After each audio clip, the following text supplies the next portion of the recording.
What's up, y'all? David here. Got a new video for y'all today. But before we get into it, if you haven't already, make sure you subscribe to the channel and hit the bell notification. So as the video title implies, today the topic is consistency. But before we get into it, I want to ask y'all, do you know what delayed gratification is? If you don't, all it is resisting an impulse of immediate pleasure in hopes of getting a more higher value, long-lasting reward in the long term. By that, I mean avoiding the short term, whatever it may be, just immediate little goals, compliments, whatever it may be, ditching all that because you know you're looking in the long term, you're going to be getting that bigger, more valuable reward further down the road. All right, I'm talking about being consistent. That's the way delayed gratification relates to this video. The only way you could obtain that is through being consistent in whatever it is that you're doing the things you know you have to do day in and day out. So how exactly does this relate to day-to-day activities? Well, let's just say you have the goal of losing weight. I'm gonna use this roll of paper as an example. Look at it, okay? Just typical roll of paper. Now, look how thick it is. Look how many sheets are in here. Now tell me, if I were to rip one of them off, do you notice a difference in the thickness? No? Okay.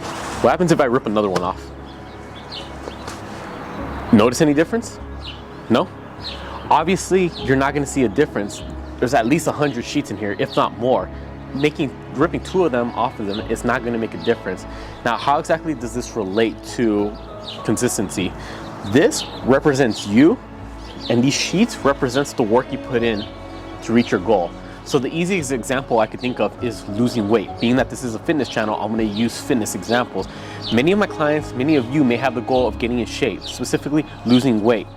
If you work out each day, stay consistent, whatever it is that you're doing with the diet, the specific workouts, the resting, all that good stuff, you might lose 1 to 2 pounds per week. Let's just round it off to 1 pound per week.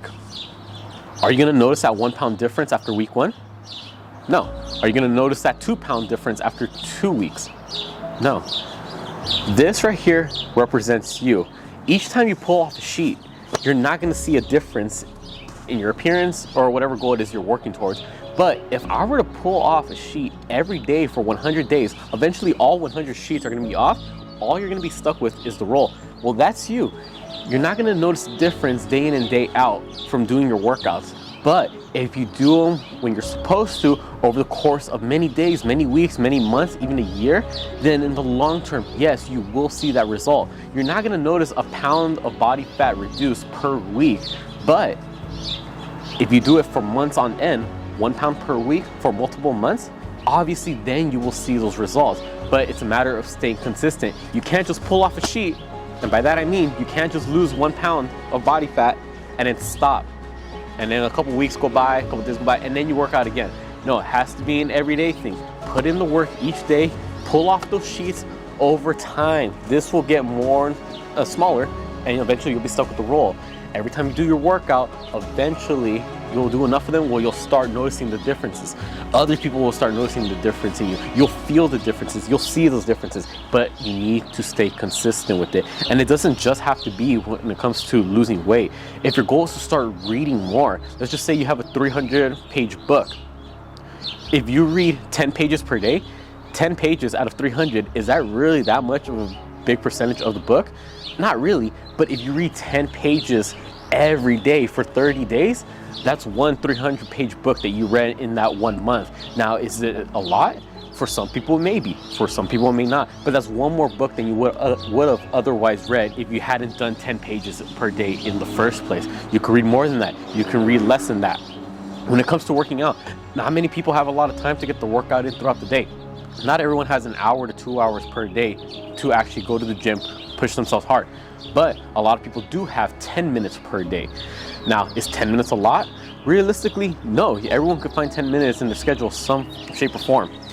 10 minutes every day. Let's just say you're going to work out 5 days per week. That's 50 minutes. All right. Let's just say you're going to add an extra workout on the weekends, on Saturday or Sunday. Boom. Now you got 6 days where you worked out for 10 minutes each day. That's 60 minutes. That's 1 hour worth of work that you would have otherwise not have done if you didn't do 10 minutes in the first place. So you see, little by little, you want to work towards your goals. Now, we're on the topic of goals and being consistent. Figure out what exactly is your goal and work backwards from there. If your goal is to bench 2 plates, okay, you want to bench 2 plates, 225, how far out do you want to reach that goal? And a big thing is there's no goal that's too big. There's just unrealistic time frames that you want to reach them by. Obviously, someone who's new to gym could eventually bench 2 plates, but what makes it unrealistic is the time frame they set themselves. If you're new to gym, have lifted weights, and you want to set that goal for 1 month, realistically, it's not going to happen. Give yourself months, a year, multiple years. You never know. There's no such thing as an unrealistic goal. Most likely the case of why people don't reach them is because they set an unrealistic time frame to achieve it. So back to the 2 plate example. All right, I want to bench 2 plates 6 months from now. All right, let's break it up. At the end of month 1, I need to be here. By the end of month 2, I need to be here. Let's break it down even smaller. By the end of week 1, I should be here. By the end of week 2, I should be here. So you see these little things. You want to work in small steps. Back to the book example. You want to read a 300-page book? Maybe even a 200-page book. It doesn't matter how long the book is. What matters is just work back from it. If you want to finish a book in a week, 2 weeks, a month, okay, divide how many pages the book is by how many days you want to finish it on, and boom, every day, reach that goal. If you only have enough time to read 10 pages per day, okay, then only do 10 pages per day. Don't stress yourself out if you can't do more than that. It's okay. Little steps taken each day will eventually get you to your goal. All right. The thing is, if you take too big of a jump, you'll more than likely miss what it is that you're trying to reach for. What I mean by that, many people set these big goals and they think they have to make these giant leaps of progress, these big jumps of progress to get there. And what happens when they miss that jump? Okay, psychologically, it might get to them and they think, ah, man, I let myself down, ah, man, I fail. But in reality, being consistent means just taking those little steps each day. It's more obtainable to reach little steps each day over multiple days than to try to force yourself to take one big leap or one big jump in one day. Eventually, you're gonna get to the same spot, all right? And that spot being whatever that end goal is. But how you get there is what's gonna determine how soon you get there, and how easily you got the goal. So again, small progress is better than no progress. If you set out for this giant leap of progress and you miss because it was just too big and unrealistic, you failed. But if you take small little jumps of progress each day, you're just stacking W's, you're stacking those wins, you're making it to the end of whatever that goal is that you already set. Remember, small things add up over time.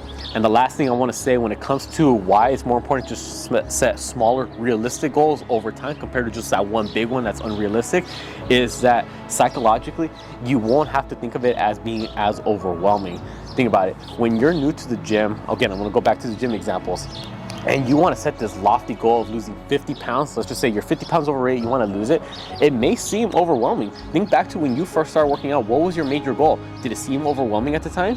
Maybe, but let's lower it down a bit. Let's set a smaller, more realistic goal. Does it seem as overwhelming now? No. You set that small goal, you reach it. That builds up your confidence a little bit. You set another small goal. Again, you reach it. That builds up your confidence even more.